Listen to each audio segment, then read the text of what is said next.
Hi, and welcome back to our journey through the amazing life of Dr. Hak Ja Han Moon, the Mother of Peace, our true mother. You know, when you think of a sensitive person or an emotional person, you imagine someone who wears their heart on their sleeve, someone who will show on the outside what they feel on the inside.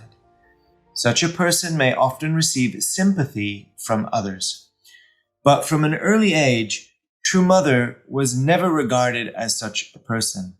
Also, when I saw her for the very first time, I had the same impression. However, the more I learn about her, the more I realize how infinitely deep her heart is, and actually how much more emotionally sensitive she has to be in order to keep her tears silent. The title of this message is The Ocean of Silent Tears. In the last message, we touched upon some of the sacrifices that were made by our early missionaries. But there are even more stories in here that True Mother describes. And I believe she was deeply and personally affected, knowing how much devotion was offered and how many lives were lost. In the early stages of the movement, our members were the most pitiful people, chased and cornered, thrown out of their houses on snowy nights, praying in tears against the outer walls of their own home, deported from unfamiliar lands, jailed, shot at, and even killed while out fundraising. They had to find their way in the desert with nothing but starlight in the night sky to guide them. These faithful souls pushed their way through dark forests alone to share God's word. True parents went through exactly these types of experiences themselves. So knowing what our members were going through, how do you think true parents could even sleep? True parents have had to hide a lifetime of tears behind every smile.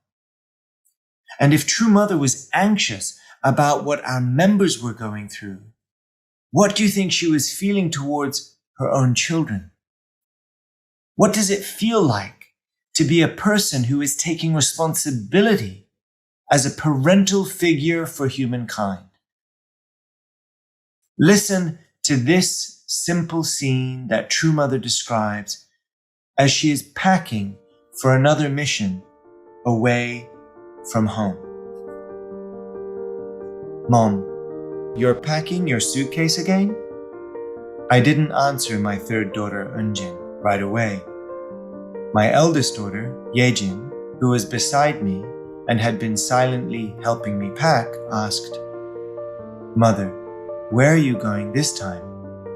That is the first thing my children would ask when they saw me take out a suitcase and start packing.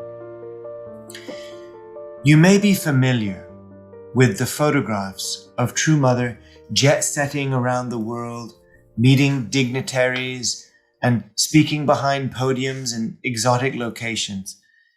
It would be easy to think of True Mother as a woman blessed with a great and glamorous life.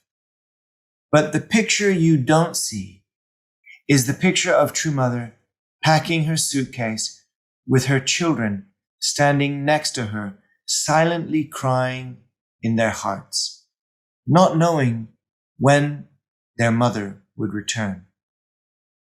The picture that you don't see is True Mother's comforting smile, which disguises her internal agony about the fact that she is continually absent from the most precious moments of her children's lives. At the same time, how could she feel comfortable spending time with her own children when she knew what the members were going through? How could she joyfully cradle her baby when she knew what the missionaries were risking with each and every mission. From the day she was married, she spent more time crisscrossing Korea than she spent at home. This young bride of heaven. She would travel from visiting members close to the 38th parallel to far remote villages on islands where families were waiting to see her. And from 1969, she started touring internationally, spending even more time away. If you really wonder what she was feeling, it's written right here. She says, "My heart was not able to relax for even a single day." And even though she was exhausted at the end of each day, she still found time to buy postcards and write to her children each night. And she shares with us one of those precious cards. I believe this is a true gift, a window into the heart of our precious mother. This is what she once wrote to her eldest son, Hyojin. "Dear Hyojin, I miss you and want to see you, my son, whom I always call to and think of and run to and hug, my good, cute, precious, beloved son, whom I never want to let go of. I miss you." So, Hyojin, though we are separated for a while, you are one of heaven's happy sons. Our filial son, Hyojin, our good-hearted and wise Hyojin. I love you.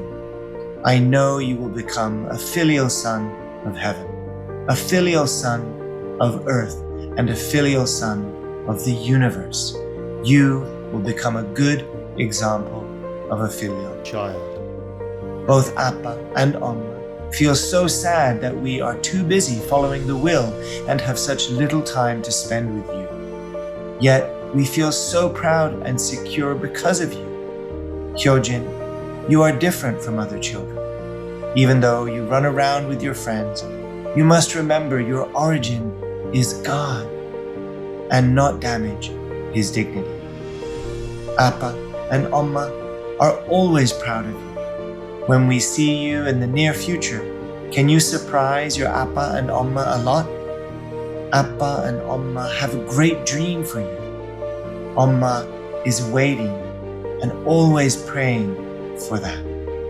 Stay healthy. Goodbye.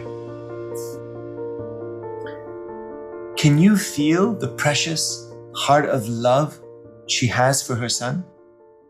The hope and the aspiration? The innocent heart of a young mother yearning for the best for her child. Can you imagine what this heart of our true mother feels whenever her children struggle?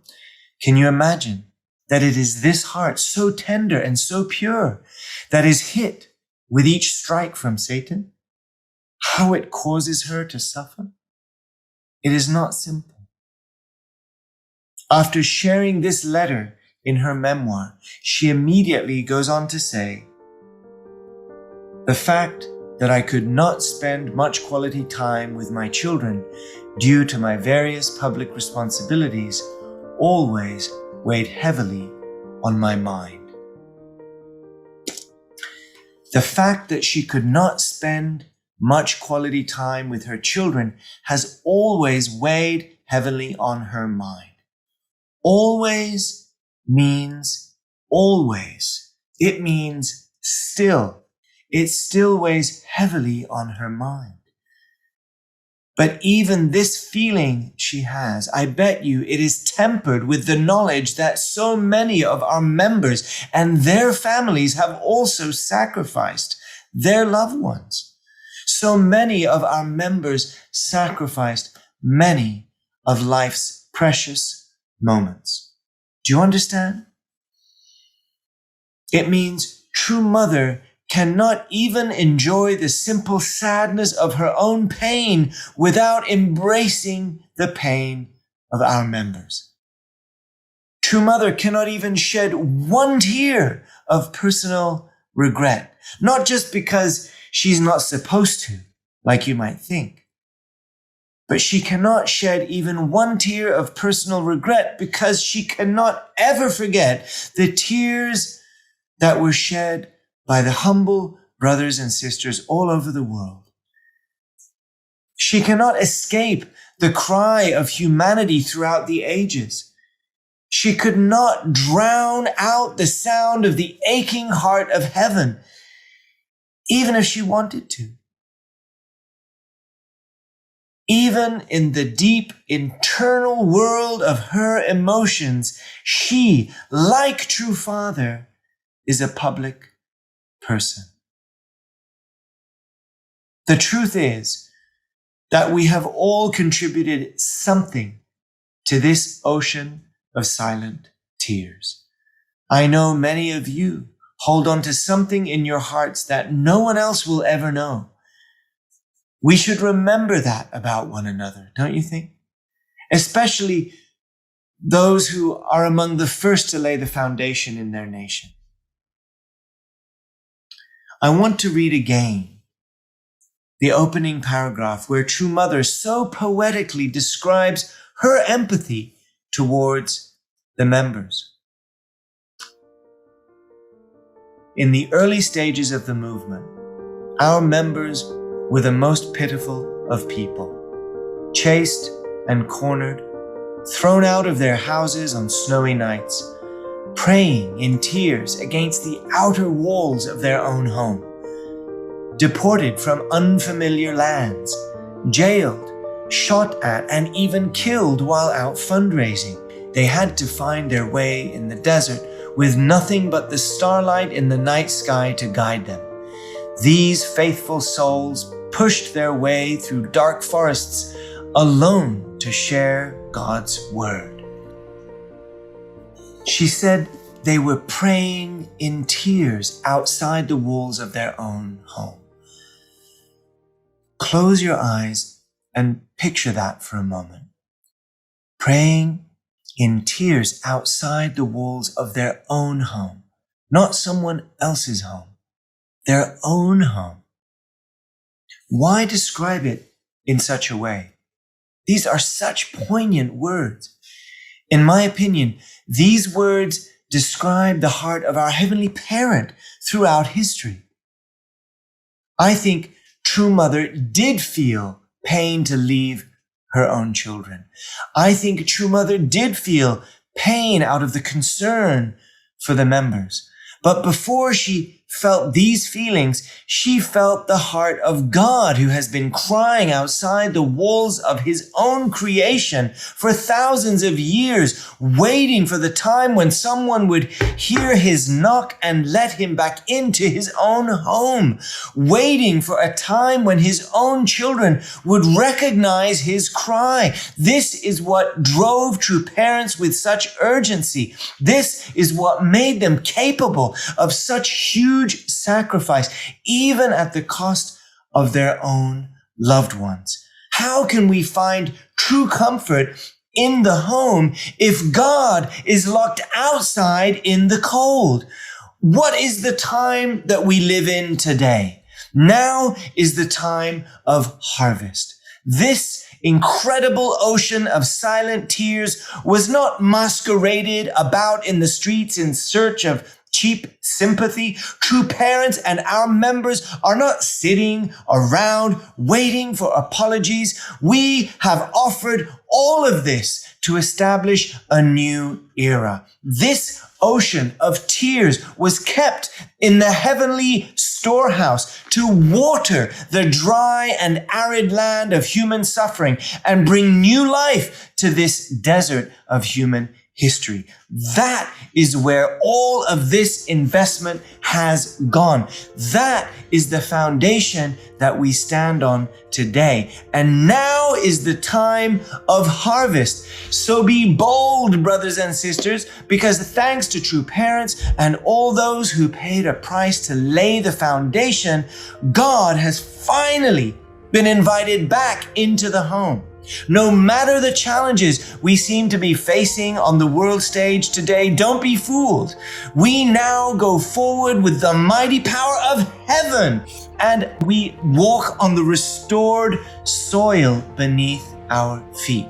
So let us make sure that we settle this new land with our heavenly music and our heavenly smiles, for countless tears have watered the fields, have watered this land, and now is the time to harvest. So be bold, brothers and sisters, whether you are aware of it or not, you are on the right side of human history. So let us prove it to our true mother while she is still with us, alive on this earth. Together, let us bring a joyful smile to heaven, a joyful smile to our true parents, a joyful smile right now to our true mother. Let us go forward boldly and joyfully, brothers and sisters. This is why we can harvest now. Thanks to this silent ocean of tears that has been shed, hidden in the dark, on the outside of the home, on the walls outside of the home, together with God who has been in the cold outside of his creation.